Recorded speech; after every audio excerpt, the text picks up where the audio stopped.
बाळापूर शहरासह पारस गावामध्ये रात्री झालेल्या ढगफुटी सदृश्य पावसानं तारांबळ उडाली असून पारस कॉलनीमध्ये घरात पावसाचं पाणी घुसल्यानं अनेकांनी रात्र जागून काढली। घरात पाणी साचल्यानं जीवनावश्यक वस्तू भिजल्या असून घरातील पाणी बाहेर काढण्यासाठी नागरिकांची रात्रभर धावपळ सुरू होती।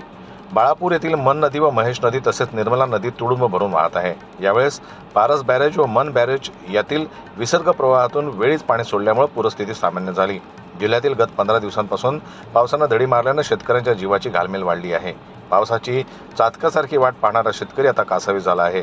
शेतातील पिके आता पाण्यावर आली असता जिल्ह्यातील अनेक गावे कोरडीच आहेत, तर बाळापूर तालुक्याचा काही भाग सोमवारच्या रात्री पावसानं अक्षरशः झोडपून काढला आहे। या ढगफुटी सदृश्य पावसानं अनेक नागरिकांचे मोठ्या प्रमाणात नुकसान झाले असून ताबडतोब पंचनामे करून मदत देण्याची मागणी नागरिकांनी केली आहे। एकीकडे जिल्ह्यात धोधो पाऊस कोसळतोय, तर इतर भागात पावसाचा थेंब नसल्यानं शेतकरी मात्र चिंतातूर झाल्याचं चित्र आहे।